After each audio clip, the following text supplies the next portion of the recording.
broadcasting live from the hidden necropolis on the plain of Ixalan. This is Tap Tap Concede. Welcome, everybody, to Tap Tap Concede. My name is Graham, and joining me is Cameron and Wheeler. Thank you for having me. What up? And today, we are talking about our hands-on impressions with the lost Caverns of Ixalan. Our hands were on the cards at the pre-release, which happened at time of airing last Friday, and the VOD is probably already up on this channel at this point, so check it out. It was a good time. It was a super, super fun time, and we'll talk about it very shortly. But first, I want to remind you all that this show is brought to you by Card Kingdom.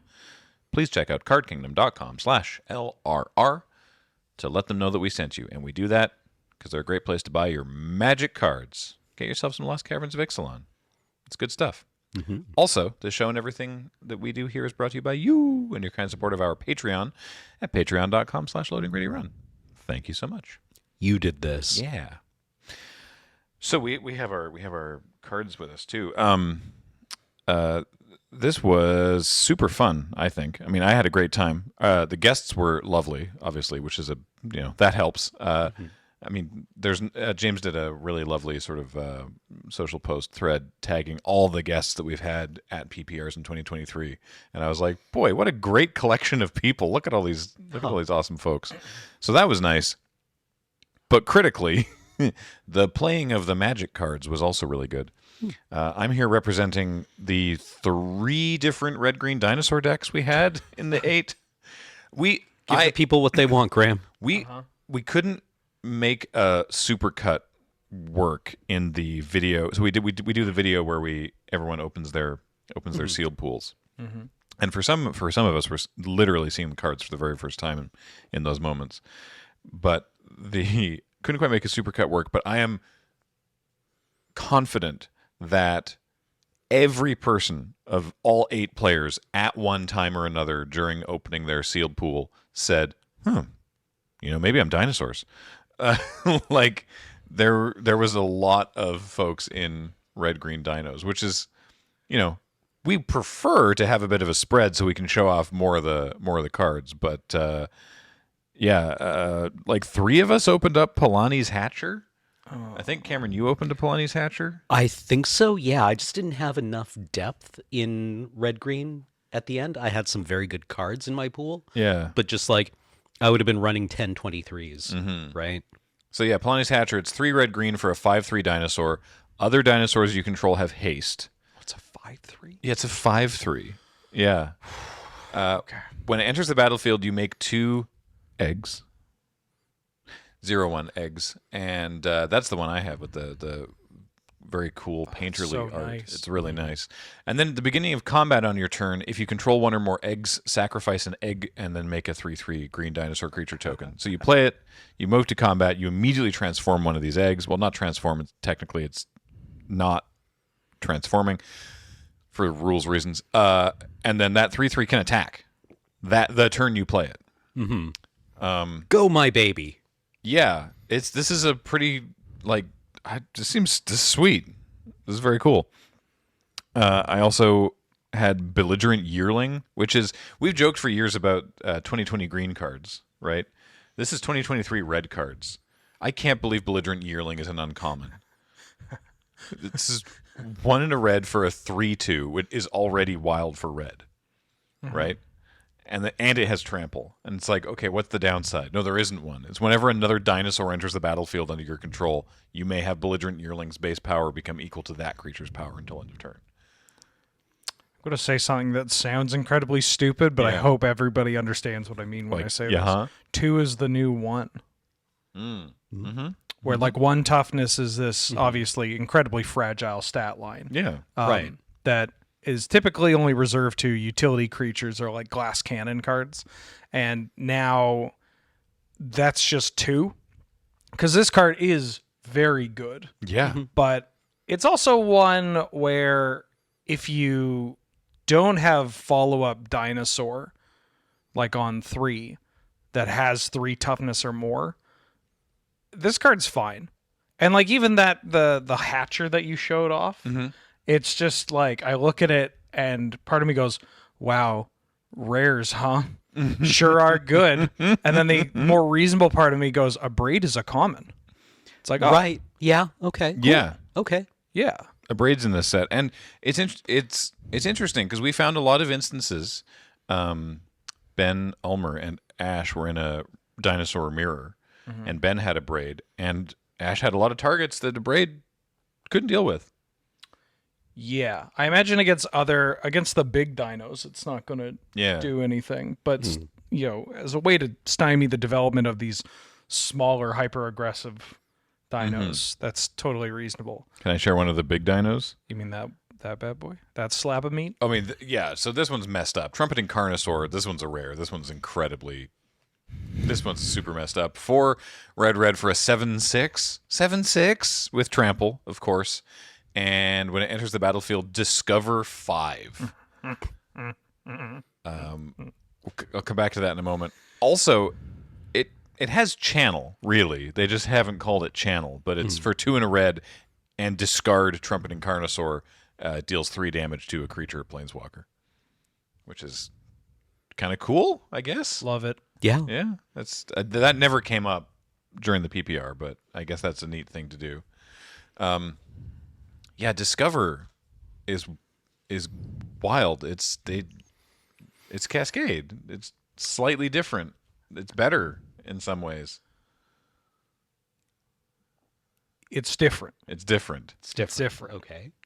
I'm going to be a bit of a stickler on Do this. that, please. Because Discover requires you to resolve the card or the ability that is going to discover, whereas Cascade happens on Cascade, cast. it's a cast trigger, which means that there are going to be instances where it's going to be the same thing, where you counter the card that has Discover if it ETBs, or you would counter the broken spell that you Cascade into. But Cascade also, like the way that Cascade ends up playing out is that because it's on the cast trigger and because there's so many cards just at such a low cost, right? That you can, I mean, even lower than 4 on Bloodbraid Elf. Bloodbraid Elf is like, you play your Bloodbraid Elf because it cascades into your Shardless Agent, which cascades into your beans or your Living End or whatever. We did see a Discover chain Yeah. as well. Ash cast. It's a green. Do I have one? Is it walk with the ancestors? I do have one. Is it the regrowth? Yeah. So Big it's fan. 4 and a green. Return a permanent from your graveyard to your hand. Discover 4, and so then she discovered into the. It's like Geology Appraiser or something. Yeah. Something Appraiser. I can't remember. Geological? Something like that. It's a 3/2 for 4 that discovers 3. So, yeah, Geological Appraiser. So it was like, cast that, get back the Carnosaur or something. It was get back a bomb. Yeah. And then discover into the Geological Appraiser, which itself discovered into, like, River Herald Guide, I think it was. It's interesting, though, because obviously, and I believe this is also true for Cascade, there's the additional costs. So there's a Angel that's 2 mana. It's white for a 4/4 flyer. Yeah. But it has this additional cost, which is an additional cost to cast it. You have to tap 4 untapped artifacts, creatures, or lands you control. So you can still ramp it out earlier if you go like 1-drop, 2-drop. Then on turn 3, you should be able to 1, 2, 3. No, that doesn't quite work. 1, 3, 4. You need like a 2-drop that makes 2 things. Anyway, the point is you can still get it out earlier than like turn 6. But if you discover it, and which would be easy to do because it's only 2 mana, the mana value is 2, you wouldn't be able to cast it because you still have to pay the alternate costs. Right. But even in that then it case, goes it into can your just hand. go into your hand. Yeah, exactly. Right? Like, which I think feels fine. Like you are never going to encounter the thing where you cascade into, I don't know, what's the worst thing to cascade into? Like the counter spell? Remand. Oh, well, not my mind goes to Remand Right. Like, because of a classic Highlander story. yeah, fair. Yeah. Right. Yeah. Counterspells. They're pretty bad. Yeah. Like you will never, I feel like it's much harder to get yourself with Discover. How low does Discover go? I saw lots and lots of Discover 4. I saw 3s and 4s, and 5 on 3s the and Carnosaur 4s? is the biggest I saw. Well, Yeah. no, it's not the biggest I saw, actually. Like, how selective can you get with Discover? Is there a Discover 2, or is that way too dangerous? There's a Right. card that says it's an instant where you shuffle or tuck in like a creature or artifact, and its controller gets to discover for 1 Oh, here we plus go. its cost or something. Zoyoa's Justice. Ah. 1 red, instant. The owner of target artifact or creature with mana value 1 or greater shuffles it into their library. Then that player discovers X, where X is its mana value. I had one and never cast it. So there are technically ways that you can try Yeah, to like you Tibble's would- trickery this. But. Yeah, you could like hit your own treasure, or Well, no, what you target has to have mana value 1 or greater. 1 or great. Oh, Yeah. okay. Oh, Sad I haven't face. seen this one. This is from one of the commander decks. Dinosaur Egg. 1 and a green for a 0/3 with Evolve. And then when the egg dies, you can discover X, where X is its toughness. That's cool. So that one's Cool. Gonna, that one's So gonna you bottom out grasp at your 3. own egg Yeah. Yeah. Oh, and, and right, then this cascade counterspell. into living hand. Yep. I had this in my pool. I was looking at putting together a blue-black deck, but it was not good. Hurl into history, 3 blue, instant. Counter target artifact or creature spell. Discover X, where X is that spell's mana value. That seems pretty cool, too. Yeah, I mean, like, this reminds me of the counterspell from previous Ixalan set where you made X treasure tokens. Spell Swindle. Yeah. My beloved. Oh yeah. Pantlaza, this is the face commander of the... I believe that it's called the Velociraptor deck. Yeah. Yeah. It's 2 red, green, white for a 4/4 dinosaur. When it or another dinosaur enters the battlefield under your control, you can discover X, where X is that creature's toughness. Do this only 1 each turn. So yeah, you could technically discover 2 or 1 there. I know we're a little far away from it, but I want to talk about that angel because Yeah. I just had a eureka moment. Okay. I don't recall the name of it. I just know it Sentinel, Guardian, There we go. Herald. Oh, there we go. Guardian of the Great You just have to Doors. spit out those names. You'll find it eventually. So there's another card in this set called Helping Hand, which is a 1 white sorcery. You return a creature with Oh, mana yeah. value 3 or less from your graveyard to play tapped. So like, you can Helping Hand that right Yeah. into play. Oh dang. That's kind of hot. I That wanted to is talk a good. bit about this card because this feels like a big direction sign for what the set wants to do. Where the creature's ability to attack or block might be secondary to its ETB effects for Yeah. a lot of these things, right? Like, what are you helping handing, and what is the creature important for? Because this feels like it has a lot of targets where you're like, I don't really care about this as a body. Or its body is there to feed Bartholomew, Yeah. right? But like, oh right, this thing can actually pick up a trusty machete and get in is like 3 or 4 points down its upside. Yeah, I feel like you kind of hit on my take of it is that it existing is more important than what it does while it's there, right? Like there's a card called Tinker's Tote. It's a 3 mana artifact that when it ETBs, you make 2 1/1 gnomes, and then you can sack it to gain 3 life. So 3 mana sorcery speed, make 2 1/1s is like whatever. Yeah. Right? Yeah, These bodies we've are seen this in like Kaladesh with the cog maker's puzzle knot. Yeah. But the fact that this is and like I don't even care that it makes 2 1/1s. It could make 2 other artifacts that just don't do anything. And that's great because it's 3 artifacts in a single card, Yeah. which is just kind of wild. And Yeah, I feel the like the Jeskai artifact stack yeah.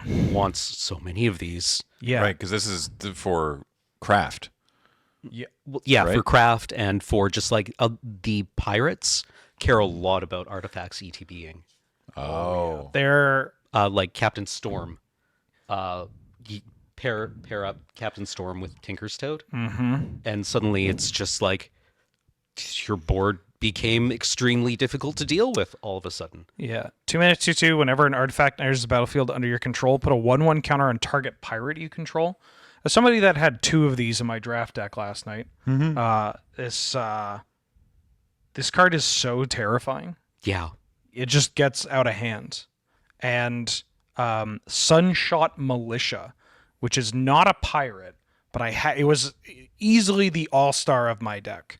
1 in a red for a 1/3 human soldier. You tap 2 untapped artifacts or creatures you control. Deals 1 damage to each opponent.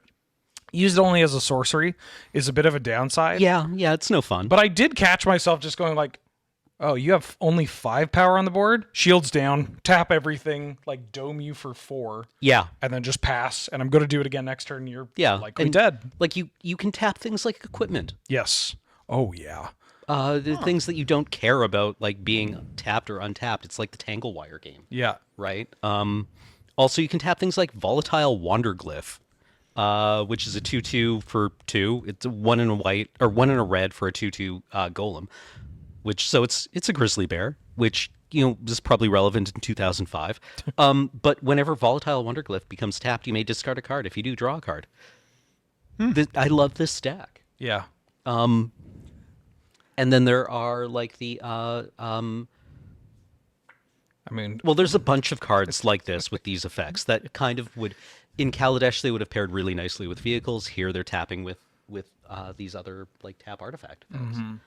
The emphasis on ETB effects made me think a lot about this guy from Fate Reforged. Rally the Ancestors, yeah. And I remember when this came out, everyone was like, what the heck is the point of this card? Yeah. Right. Because they don't get haste. And somebody had to very slowly explain ETB effects. Yeah. Yeah.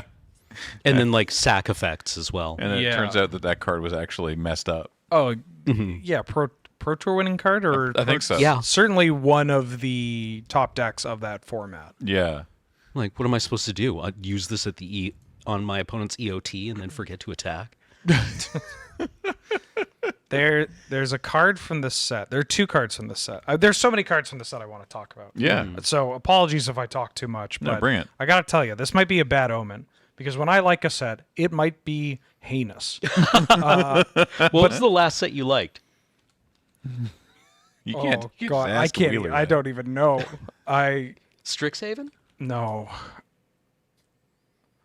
Oh, I might need to reevaluate my relationship Yeah, with this game. this game. No, I'm not a big I did have a revelation that I don't actually like limited as paper limited like this as much as I thought I did. I still enjoy it, and I like testing out the new formats, but it's not.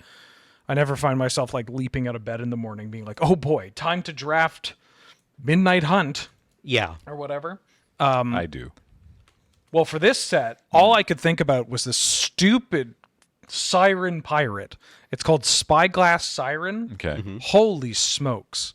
It's 1 mana for a 1/1. It's in blue. It's a Siren Pirate with flying, and when it ETBs, you create a map token. Let's get into Flying Men. Oh, yeah.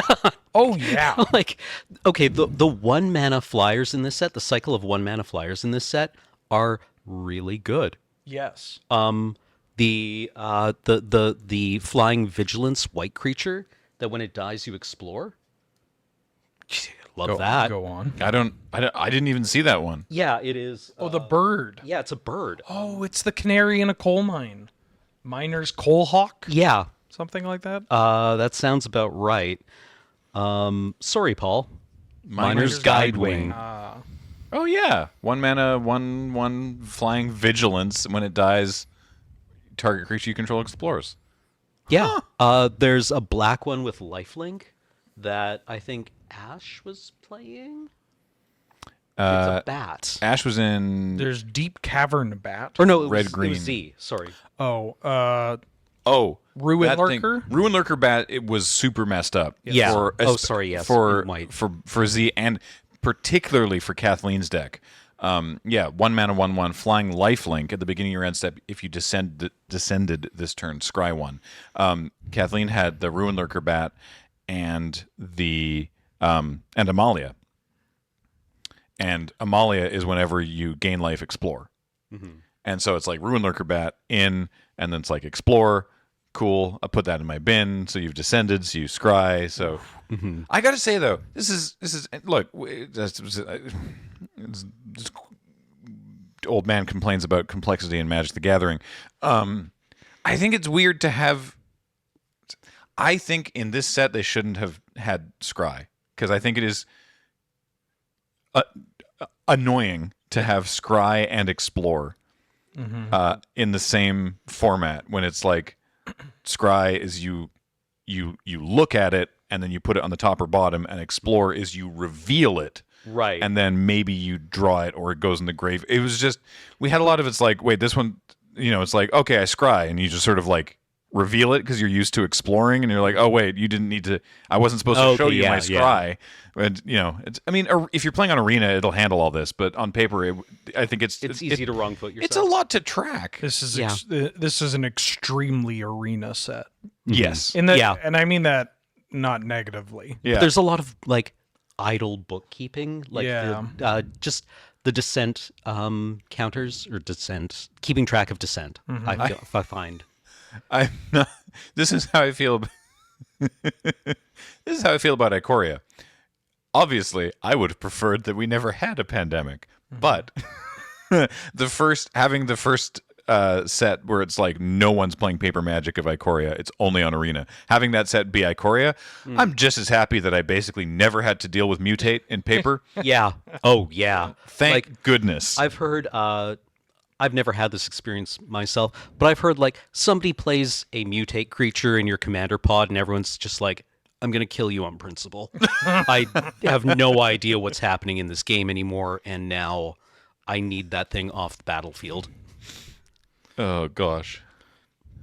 So this pirate. Yeah, sorry. Yeah, okay. Sorry. Tell us about this flying. So I love this card. This flying pirate. The Spyglass Siren. Yeah. Because it comes from a long line of 1-mana creatures that generate artifacts that people initially undervalue. Yeah, like the one from Innistrad that made Thraben Inspector? Yeah, Thraben Inspector. Yeah. This card is Thraben Inspector. Yeah.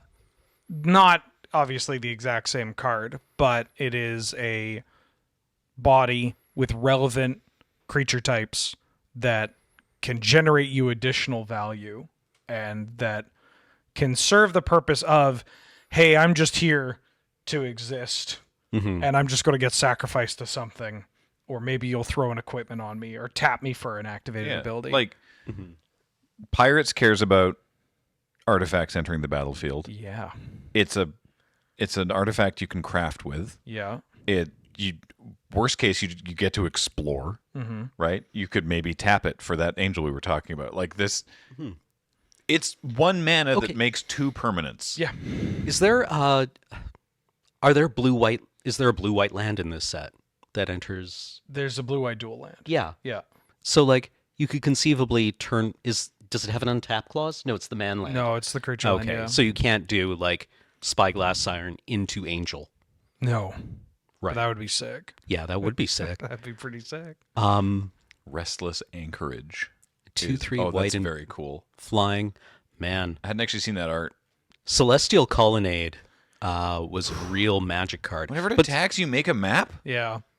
Jeez. This one's pretty good. Yeah, actually. I mean, the blue-black one that makes a shark with Death Touch. Yeah. That mills. Yeah. Yeah, I was lucky enough to have 2. I say lucky. You never love to have your rares in like a pre-release be lands, right? You would prefer bombs. But I did have Restless Vents and Restless Ridgeline in my pool, and I played both of them because I ended up splashing a teeny little bit of black into the red-green deck. And yeah, Vents turns into a 2/3 menace that rummages when it attacks. Yeah, it's pretty good. And then the Ridgeline is it's a I never actually activated this one, but it turns into a dinosaur that makes another attacking creature bigger and untaps it. Oh, right, like these honestly do feel like man lands that these colors want, that do something these colors want when they are down to their man lands. Or their, what are we calling these days? Creature land. Creature lands? Yeah. Okay, yeah. Yeah, like the red-black one that kind of will dig you out of a hole. Yeah. Feels relevant. I want to talk about lands, actually. Or do you have a... It's just two things. One, this is an ankylosaur, right? Yeah. I finally remembered what this stupid dinosaur is supposed to be. Yeah. It has a tail do you comprised of not? several large osteoderms. And Do then, not speak ill of the Ankylosaur. hey, well, I got nothing wrong with it. It was just trying to remember it. Do I give the vibes off of somebody that knows everything about dinosaurs? Because I've had a lot of people approach me after the set has come out being like, hey, what's that dinosaur that did this and this? I'm like, what? I don't know. Were you ever 5 years old? I can't really imagine you being like a dinosaur kid. I can't imagine you being 5. I mean, when I was 5, I was watching Simpsons and Frasier, so I don't. Oh, That explains a lot. yeah. Speaking of Simpsons, though, the Restless Reef, the shark one, really, when I first saw this card, and I still think about it. You know that whole, it's like the Itchy and Scratchy focus group, where the guy's like, so you want a down to earth, real life representation that's also bombastic, out of this world and out of sight, and the kids are like, yeah, they want the polar opposites. And this is like, so let me get this straight. You want gameplay with like Nephalia Drownyard where everybody's just milling each other out, but you also want to be attacking every single turn with Yes. a 4/4. Yeah. It's like, yeah, of course. It's like, okay, here you go. Take this land. Yeah. It kills you 2 different ways. So I want to actually talk about. I want to keep talking about lands because the land slot in this set has either these like amazing full art basics that, admittedly, if you're just sort of glancing past them, could be confused for an ad card just because of how they're laid out. But if you know they're a land, I think they're gorgeous. Or there's some other things that could appear in that land slot. There's a whole cycle of hidden lands, one for each color, that they're a cave. Caves are a relevant mechanic. There are cards in the set that care about caves. So if you want those, you'll need a number of caves. They enter tapped. They tap for the one color. And then they all have the same ability for the same cost, which is 4 and the color, and tap and sacrifice the hidden land to discover 4. How do you are these good? These seem good. I mean, they seem fine. They're. I think of the ones from was it New Phyrexia? The lands that you could sack to draw a card. Oh yeah, the surgical bay in front. Yeah. Yeah, These are going going to be, because this is like 6 mana, because it's 5 and this land, and you're down this land, right? So it's like 6 mana to get the next 4 or less drop in your deck. That's it's fine. It's fine and limited, I suppose. I haven't hated having one. Yeah. Probably wouldn't want a bunch, mostly just because they enter tapped. Yeah. I tried drafting caves, and it went okay. Yeah. I like. Like, what are the payoffs? There's the bats, right? The bat There's enchantment. bat colony. Yep, didn't have that one. I had Calamitous Cave-In. I had 2 copies of Calamitous yeah. Cave-In, Okay. which seems kind of okay. The 2 red deals X damage to each creature in Planeswalker, where X is the number of caves you control and the caves in your graveyard. Now, when I drafted that deck, I thought it was your opponent's control, and I thought this card's cracked. We just draft a bunch of caves, and I one-sided Wrath my opponent. Easy money. Then I blew up my own board. So maybe that had an impact on my overall win rate. But it felt like a thing, like it felt like something that they wanted to let you do. This should be one-sided because this is a the pretty setup big ask. cost is huge. Yeah. Maybe this is supposed to be a marginal standard deck. Remember Gates Ablaze? Yeah. That was 3 mana. Exactly. Yeah. I do like that despite the fact that it makes the wording very cumbersome, that it cares sort of in the same way of when there was cards that cared about deserts in Amonkhet, that it counts the number of caves you control or that are in your graveyard. Yeah. It does mean that I can't remember the name of it. I think it's something Maw. It's like horrible Maw. I can't remember. It's another cave land from this set that can animate. There it is, Cavernous Maw. Just Maw. this, like, bear with me on this ability wording. Cavernous Maw becomes a 3/3 elemental creature until end of turn for 2 mana. It's still a cave. and land.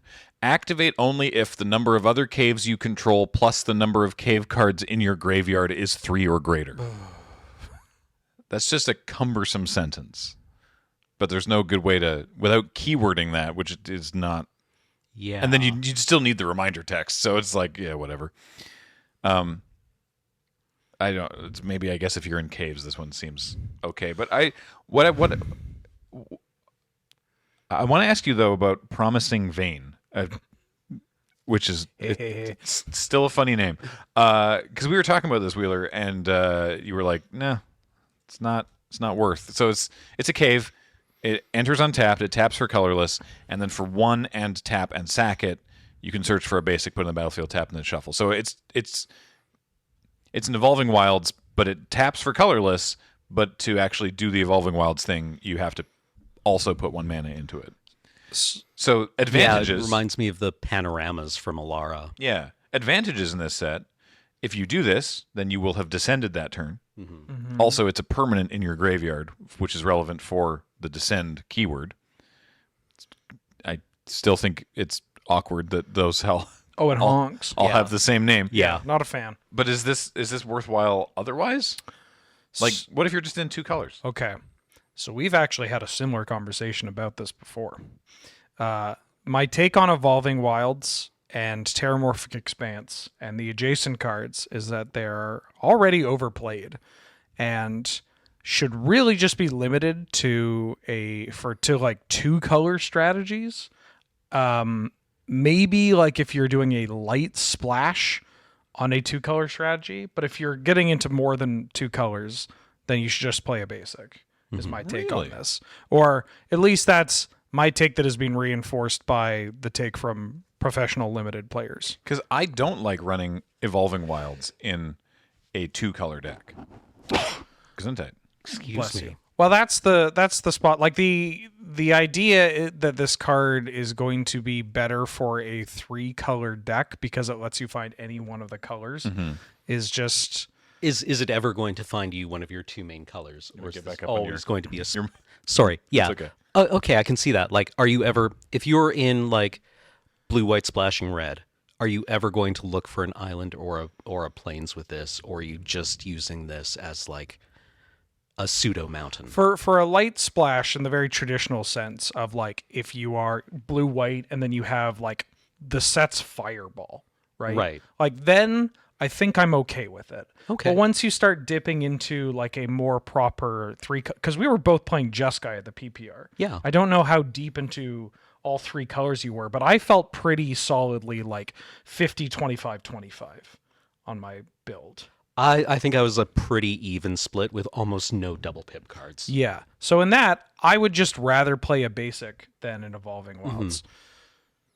Promising Vein is not Evolving Wilds, and there is additional context. But to me, in my limited experience with drafting stuff that cares about caves, and admittedly, I haven't drafted a like heavy descent oriented deck, but I don't know if you need to go this deep to play it, because like the decks where you play this in order to make sure that you have enough density for caves and descent are decks where you probably shouldn't have been in caves or descent in the first place because you didn't get the appropriate support. So you have to result in playing this. Like I think having an instant speed descend is valuable. Yeah. Especially like to be able to descend on your opponent's like combat step, I think is valuable. Yeah. Especially if it's not costing you a creature, which you need in combat in some way. Like I can see cases where I would want this in a 2-color strategy, not as fixing. Yeah, there are spots where again, yeah, this does have more like contextual applications. Yeah. Much like how Warped Landscape did as well in like SOI block, like the 2 mana variant of this. Right, where you wanted this for Delirium. Yeah, you want to hit Delirium. And obviously this costs 2 mana. But this card was just like not good to ever have, even if you had the option of instant speed delirium. I totally forgot about this card. Promising Veins literally it's just better warp landscape. Get this. It's also warp landscape is better terminal moraine Oh yeah. from Ice Age? Plane shift. Plane shift. Yeah. Wow. Yeah, just full of these references. Wait, why is this one? Oh, because this one doesn't. No, this one taps. Well, this one's not legal in Pauper. I Paul see. played the clown horn. Extremely loud, incorrect buzzer. Yeah, like I'm not the. Oh my god, I got absolutely destroyed. It got reprinted at Common. Oh my god. Okay, Paul, I'm so sorry. Please, for the love of God, let me keep this job. So.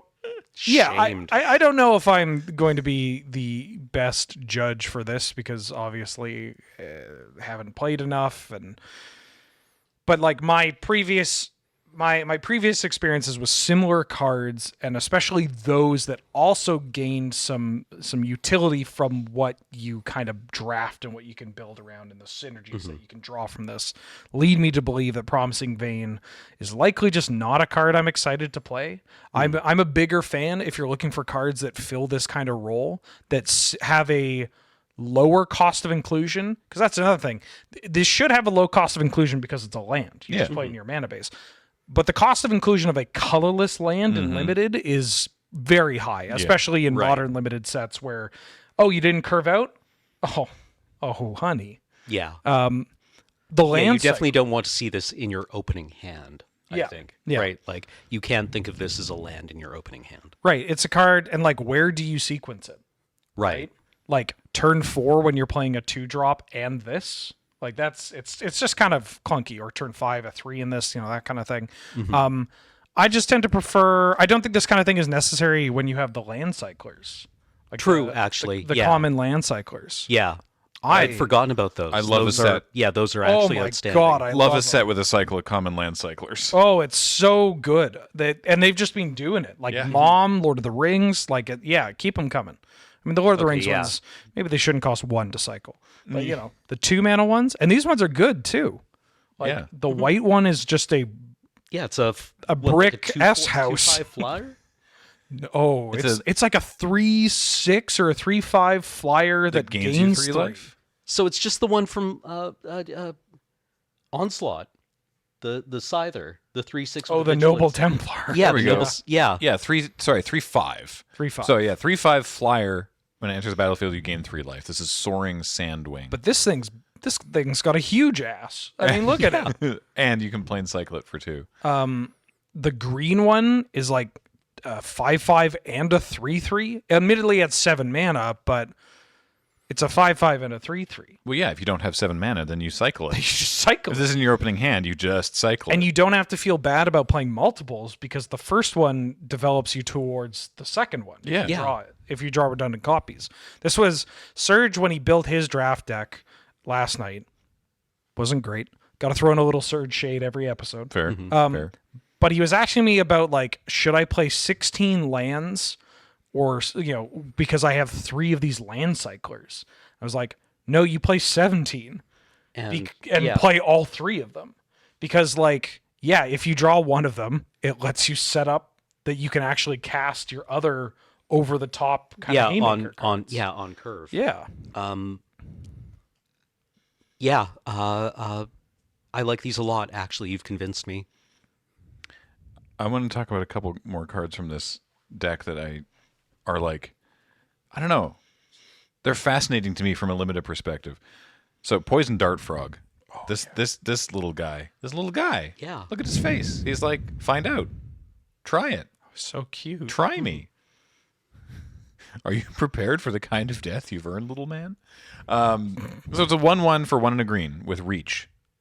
Pro tip, it always has reach. Tap for 1 mana of any color. That's how you fix your mana. Just run Poison Dart Frogs. I had 2 of them. And then for 2 mana, Poison Dart Frog gains Death Touch until end of turn. If you poke it too much. God. This guy's great. This one's pretty good. This is just a really good mana dork. Like, the fact that it's already a 1/1 with reach when we've just talked about how there's a cycle of 1/1 flyers. Like, I would, in the game against Z, they were like, I don't want to attack with my 1/1 flying lifelink that scries on descend because I think you'll trade. I don't actually know if I would. I would have had. I'm glad they didn't make me think about it by not attacking, because Right. it would have been sorely tempting, but I really wanted the fixing. But I think in a lot of cases you're like, yep, that thing is going to get you too much value. Yeah. So yeah, the frog is great. Itali's Favor. This one's fascinating to me. So it's an aura. It's The red one? yeah, 3-mana aura. The creature gets +1/+1 and trample. And usually auras are not great if they're not going to, like, maybe if they have flash and let you win combat, it's like a combat trick that sticks around. Maybe that's okay. In limited, generally they can be dangerous. This one also, when it enters the battlefield, you discover 3. That's wild. That's Yeah. I actually think this is very good. Yeah, I think this card might be a sleeper. Like, just draft a bunch of these, load them up on your cheap evasive creatures, and it just, like, you can chain these too. Yeah. Right? It's on ETB. Yeah, it's Hot. ridiculous. That's pretty good. Yeah, and then the other one, just because I think this is ridiculous. Yeah, actually, sorry, yeah. Yeah, just, no, go for it. It being Discover 3 on a 3 CMC card. Yeah. Are we sure? Yeah, like, also, Are we plus sure? +1/+1 in trample is like, It's not irrelevant. No. yeah. They stat out these creatures with intention. Yeah. And anything that changes that value without actually, there's a risk of doing this into open mana, but either don't or don't be a coward and just do it. Yeah, so it's just filter through your deck, get another free thing. And then I also, because of course Colossal Dreadmaw was and is a meme. So how are we gonna bring back Colossal Dreadmaw? But it's 2023, so it's got to be better than that. And Earthshaker. Oh my god. I drew 4 cards off this. Yeah, you did. Okay. It's exactly the same stats as Colossal Dreadmaw. 6/6 for 6 with trample. 4 green. But also, when it enters the battlefield, draw a card for each other dinosaur you control. So, like, you can draw nothing off this if you play it into an open board, or if you go from the hatcher Which I did. into this. And those eggs are still dinosaur subtype. Yeah.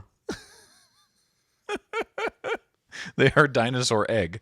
Cool. Yeah, so I drew 4 cards off casting my 6/6 trample. Yeah, cards in hand, 7. Yeah. It's wild that the floor of this, I mean, I know it's just Colossal Dreadmaw, but it's wild that the floor on this is 6/6 trample when there are a bunch of gnome tokens. Around, right? It's like, Like, oh, I didn't get to draw a card. Well, I guess I'll push 6 damage every turn. Pretty good. Yeah. I mean, I gotta say, those gnomes. We saw some stuff with a lot of the yeah. gnome. So Kathleen had Market Gnome. Can we talk about how good of a 1-drop Market Gnome is? Pretty good one drop. It's a 0/3, which means it blocks the early aggressive stuff really well. When it dies, you gain a life and draw a card. And then, just in case, if it is exiled from the battlefield, that's a key. That's a weirdly specific key point. If you craft it from the battlefield, because you can craft the card that you activate, the craft ability has to be in play. But the materials that you use to craft can be in play or in the graveyard. Market Gnome's second ability only works if you craft it from play. I don't know why that's so specific. Do you? Yeah, it's so that you always get value off your gnome. Yeah, but why does it not count if you craft it from your graveyard? Because then you could block, draw a card, gain a life, and then craft it to draw another card and gain a life from the Okay. graveyard. And All right, that's fair enough. a lot of value. Okay. So anyway, the point is that's great. So she had Market Gnomes, and then I love this card name, Acolyte of Aclazotz, Acolyte of Aclazotz. which is it's a 1/4 for 3, which also blocks very well, and tap and sack a creature or artifact. Yep. Each opponent loses 1 life and you gain 1 life. And so again with Amalia, who I mean, yeah, I'm talking about a very specific set of cards here, but this is the vampire deck, right? The white black deck in limited is a sacrifice deck. Activate Acolyte of Aclazotz. Woo! Sacrifice Market Gnome, and it's like gain a life, draw a card, Amalia explores, then gain a life, they lose a life, and Amalia explores. It was the game where Kathleen had the engine running. Right. It was. We joked during the PPR. It was like somewhere in the distance you can hear Raymond Scott's Powerhouse. You know, dun, dun, dun, dun, dun, dun, dun, dun. It was just like, oh, look at all these. Look at all this value. It was great. Yeah. Speaking of white black, I got to draft a white black deck. Yeah. Oh, I should have said we did the PPR. Then with the guests, we drafted the set afterward off camera for fun. We're allowed, and Wheeler's had opportunity with the spike feeders to draft once or twice as well, which is how he's talking about that. So, yeah, Cameron, you ended up in white black, yeah? Yeah. Okay. There's this card, Unstable Glyph Bridge. Oh my god. Which, okay, This it's a card's wrath. so It's a 5-mana wrath. It's a 5-mana artifact wrath, so it gets around negate. All right, I what guess. does it read on the front face? 3 white artifact. When Unstable Glyph Bridge enters the battlefield, if you cast it, good. They thought about that. For each player, choose a creature with power 2 or less that player controls. Note, it is not each player selects a creature. You select a creature. Then destroy all creatures except creatures chosen this way. So everyone you keep your best little guy, and they keep their worst little guy. Okay. And then it has craft with artifact 3 white. So you exile this, you sack something else or blow something out of your graveyard, and you transform it into this 5/3 called Something Wanderglyphs. Sandswirl Wanderglyph, Okay. which is a 5/3 flyer with 2 abilities. The first reads, whenever an opponent casts a spell during their turn, they can't attack you or planeswalkers you control this turn. Second one says, each opponent who attacked you or a planeswalker you control this turn can't cast spells. So you can see the design on this card was like, we have noticed that novice players, sometimes when they wrath, will do it at an inopportune time that allows their opponent to reestablish their board before they're able to reestablish their board. So we have solved that problem by making the wrath also a control finisher. People hated having to wrath and then play an additional card to get their Dream Trawler in play. Yeah. I think this is this set's Dream Trawler, honestly, because there's another card in this set. Like, just to clarify, once you get the Sandspearl Wanderglyph out, your opponent on their turn can either cast spells or attack you. Yeah. This They used to cannot be do both. This used to be a 7-mana card. This is Angelic Arbiter. Yes, yeah. Yeah. Yeah. Yeah. It was a 5/5, and that was, a decade ago. But Well, now it's 10 mana in 2 installments. on But one the first card, installment is a wrath. yeah. Yeah. Oh, it's a 5/6. That you get the important part is that it hits for 5, and then also tells your opponent, "Hey, Hmm. When I read this card last night, Cameron, I Yeah. held your actual card and read it over, and I completely missed that it had flying. Yeah. Like, so did I. Yeah. Right? Like, why does it have flying? Why does it need flying? Well, so that your opponent's worst little guy can't block it for 1 turn. Just has to wave. Right? Like, I'm going to take a drink of water," but it's a good thing that card's a mythic rare, right? yeah, no. This is a rare. Also, at uncommon in white, you have Mischievous Pup. Oh, yeah. 2 and a white. Is this a reprint? No. No? Okay. It's a dog. 3/1 flash. When Mischievous Pup. God, the American pronunciation on this is going to kill me.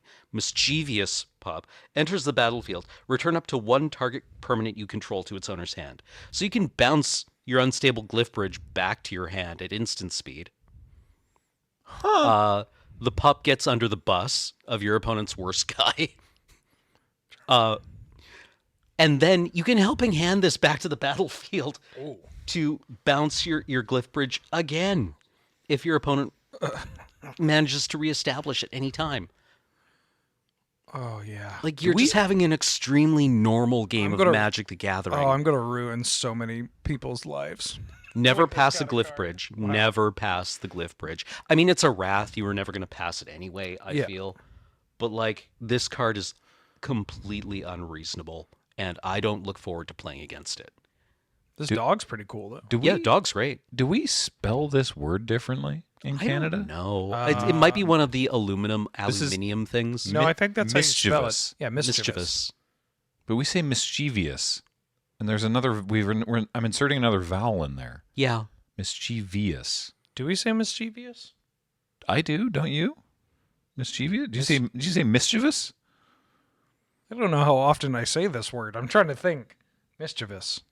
All right, we're shutting the podcast down for a few minutes while we I don't say it get mischievous. down on this one. I say it mischievous when I say it with a weird voice. Now that I'm thinking about it. Conversationally, I'll say mischievous, but it's like, ooh, I'm being mischievous. Yeah. Because you get to Honestly, elongate I never use this word outside of that voice. That's exactly. right. Like, I never. This is not an adjective I deploy in normal day-to-day conversation. Honey, I'm home. Boy, was I mischievous at work today. Doesn't work. No, You no. need the mischievous. Although I There's would an also S in there that I'm unaware of existing. Another card I would like to talk about is Bartolome del Presidio. 2/1 uncommon in white-black. He is 2 mana. He's a vampire knight.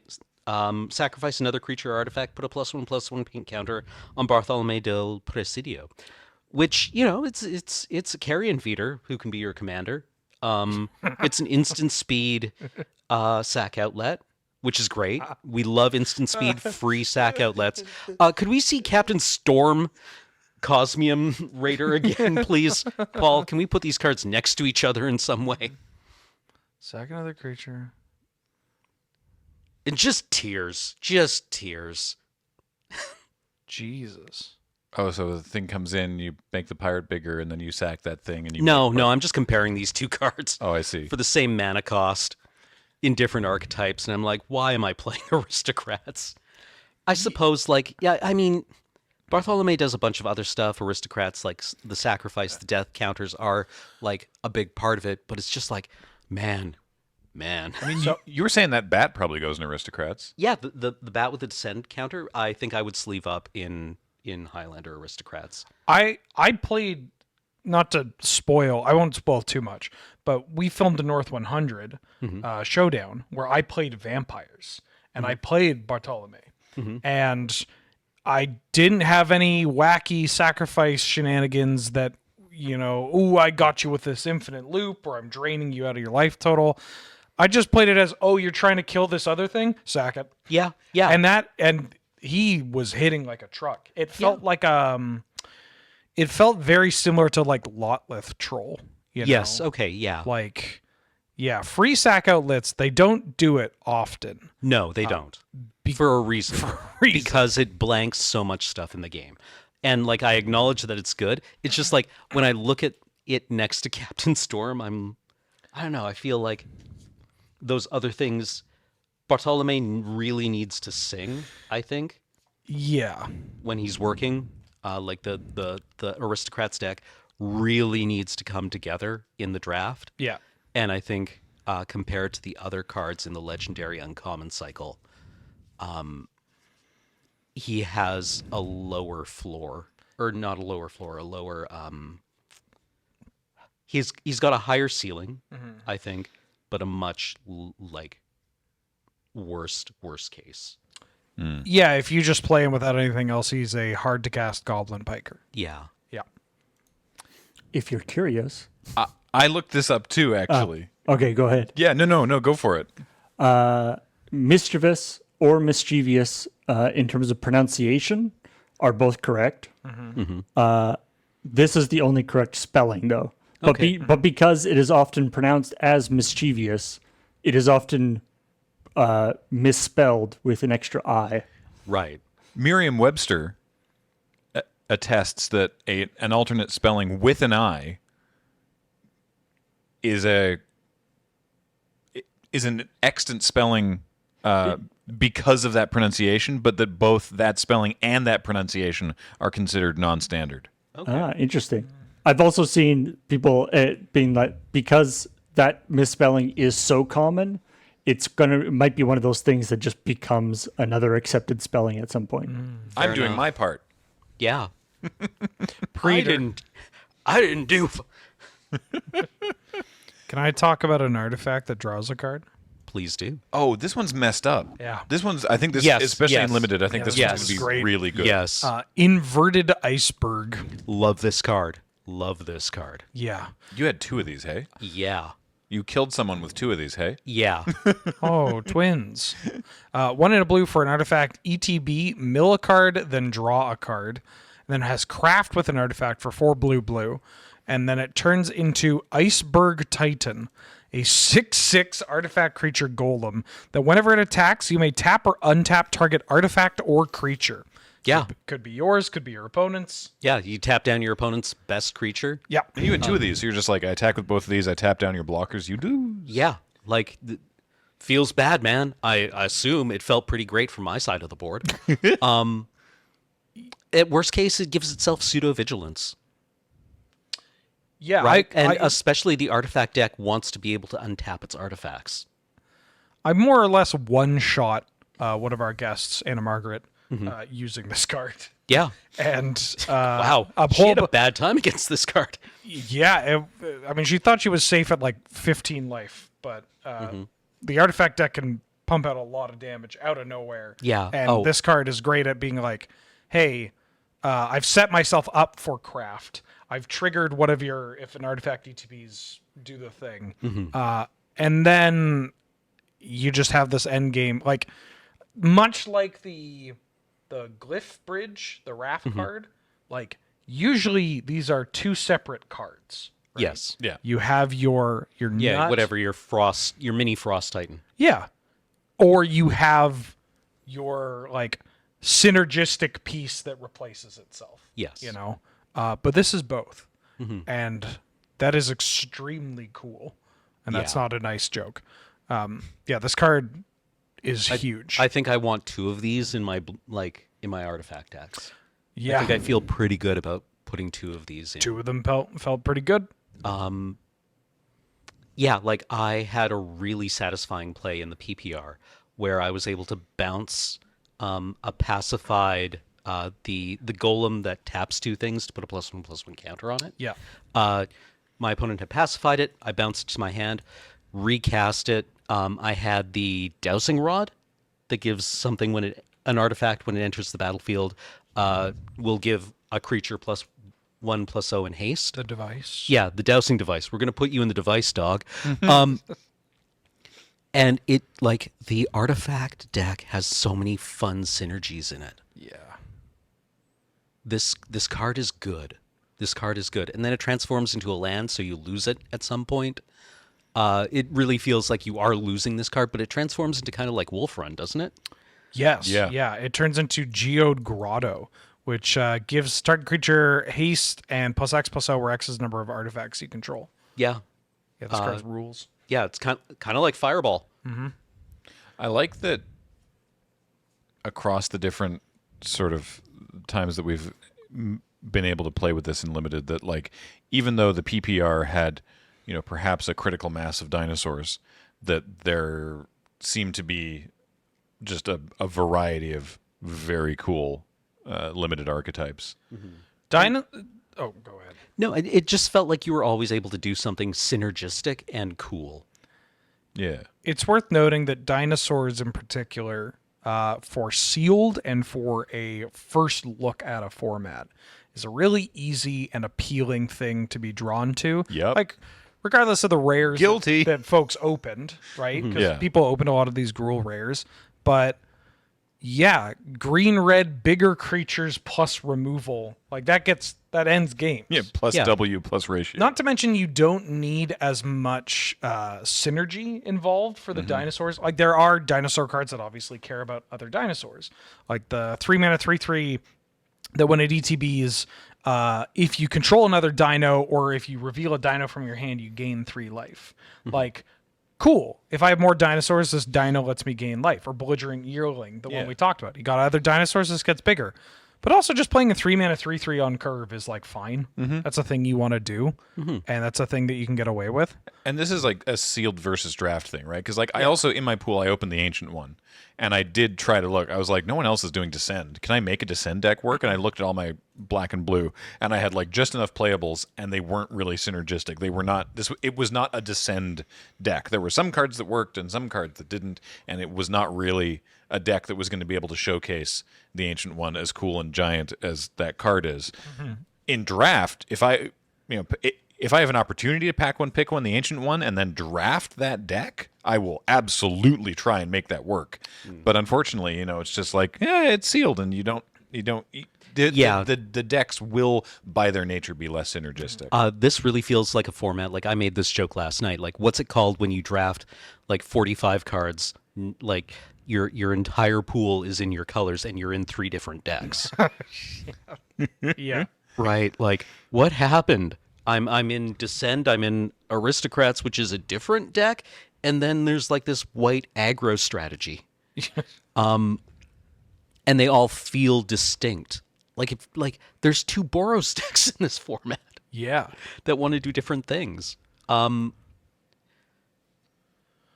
Maybe I'm misreading it, right? Like it felt honestly it felt like the Glyph Bridge paved over a variety of sins that occurred during the draft. So I think this is fitting and intentional that this set feels very much like Kaladesh. In that, and not just because there's a bunch of artifacts, but because Saheeli's there. Yeah. Yeah. This is why I think it shows the impact of the girlfriends getting together, and you get these decks and these cards that when you draft one, you have that thought of like, oh, well, I'm going to build this deck, right? I'm going to build the decoction module deck. Right. Or I'm going to build the I'm going to loop this giant whale to get infinite energy, or the whale. Stuff like that. Or the was the blue red uncommon that made Thopters. Whirler Virtuoso. That was my favorite limited deck ever. And it goes beyond energy for Kaladesh too, but because that format, I mean, I'm going to mention another card with energy, but like Thriving Rhino, and Renegade Freighter, like you had these 3 drops that just went beep beep that are effectively dinosaurs, right? And so it feels a lot like that format, which Triple Kaladesh is like a top tier draft format of all time, in my opinion. It's just there's so much replay value to it, and that's the vibes I got from this. You good? You're all right. You're all right. You did it. We're fine. Beautiful. Cameron nearly knocked over his coffee. Which I think is kind of beautiful. Yeah. Saheeli packs up the U-Haul, moves in. Yeah, and suddenly, maybe Saheeli is just the bellwether of a banger limited environment. Saheeli here? Oh, then I'm going to enjoy drafting this.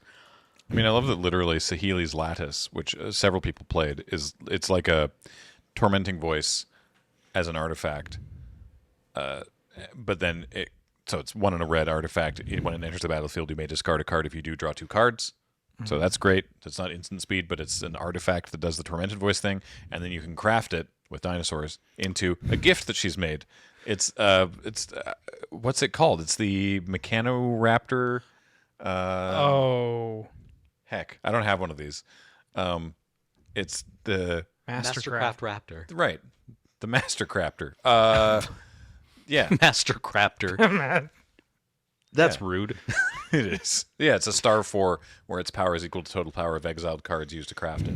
And it's literally Saheeli's making her favorite dinosaur into a mech. Yeah. It's like, I understand. I'm not up with dinosaurs, but I understand how to make cool machines. So I'm going to make one that looks like that thing. They merged their record collections together. Yeah. Yeah. That's great. So I guess by way of wrapping up, broadly speaking. One more card I wanted to talk please. about. Please. Clay-fired bricks at uncommon. Oh, yeah. What's this one? 1 in a white. When clay-fired bricks enters the battlefield, search your library for a basic plains card, reveal it, put it into your hand, then shuffle. You gain 2 life. Huh. Sure. All right. Okay. It'll draw you a land to get you to the 7 mana craft with artifact. 5 white. Cosmium Kiln. When Cosmium Kiln enters the battlefield, create 2/1/1 colorless gnome artifact creature tokens. Gnomes? Yeah, gnomes. Creatures you control get +1/+1. Oh, it's an anthem that comes with buddies. Yeah. Dang. At uncommon. All right. Yeah. I kind of like this. Yeah, when you see it, you will fire bricks. It makes 2/2/2s. That's fine.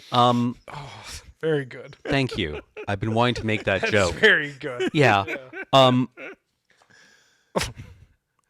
But I don't know. This feels good at Uncommon. That's excellent. I think you have to be prepared to see this Yeah. across the table from you and just be like, Watch 7 mana bearing down on you until they get to make all their things bigger. Lets Yeah. you hit your land drops. Yeah.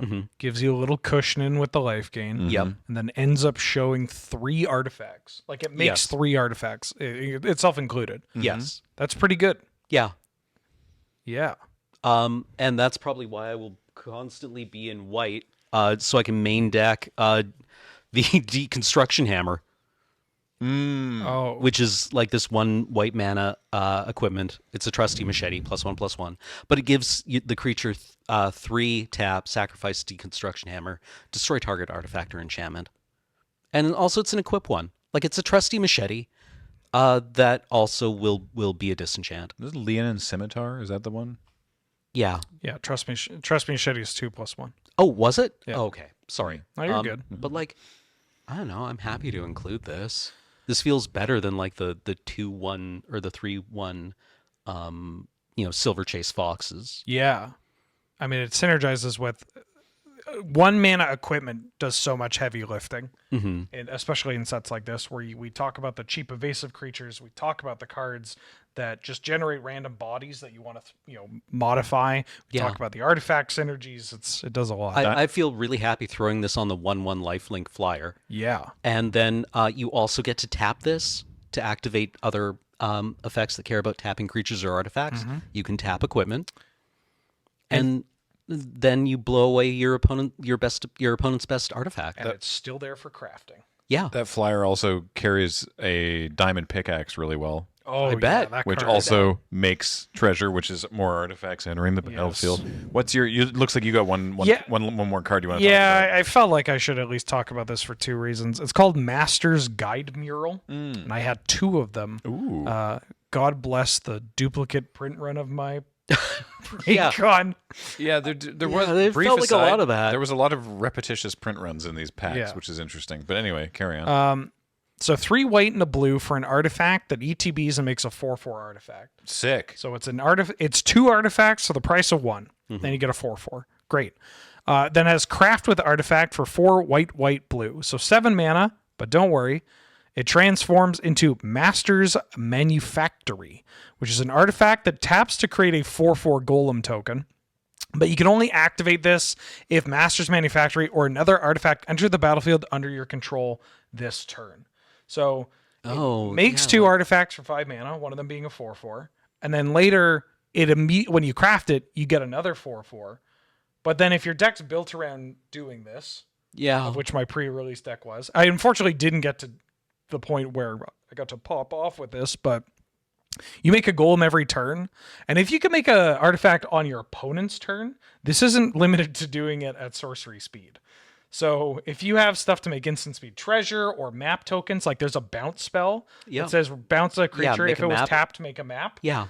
Like imagine your opponent goes to combat and you're like, okay, bounce this thing, make a map, make a golem, block your other thing. Yeah. Like that's kind of gross. Yeah, I love it. There was one more thing I wanted to say, and it is gone. But so far, I'm up on this. Yeah, I'm so down to clown with this set. So apologies if it ends up being one of the most hated limited environments of all time. But Yeah, like when it gets solved next week, and you're just bad at Magic if you're not playing. I don't know. oh, you're not in Rakdos Descend, idiot. Yeah. Fool. Me and 6 other people in this pod all drafted Rakdos Descend, yet we all have A-tier decks. And then we're all going to draft and then finish our matches and then kiss under a tree. Aw. Hey, real quick, the flavor text on this. The Fomori. Oh, yeah, yeah, the you want- Fomor. Yeah. The Fomori are a foul and distant memory, but their war machines taught us much about large-scale armor craft, accredited to Anim Pakal, Thousandth Moon. You know what? This is my favorite kind of flavor text. The Fomori They're from their own plane, I thought, or a different They're plane. from the plate. Do you want the Fomori lore? the plane of Ear. Fomori? I would yeah. Okay, great. So this is going to be a little limited to just what my brain can pull from the history of the game. There's a card called Fomori Nomad from Future Sight. Future Sight. Yeah. 5 mana 4/4. It's just a giant. It's a vanilla giant. And then we ended up getting Ruhan of the Fomori. Yeah. Another big giant that had the word Fomori. And he looks like he's a big guy and he's swinging his old club. And, people are like, oh, that's kind of Tarkir-ish armor and the colors. But there's a plane chase card, which apologies, Paul, because I know plane chase cards don't work really well on this. It's Turi Island. On the plane of Yeah. Yeah. IR. Yeah. IR baboon. And Jesus Christ. And I am Weasel. Carry on.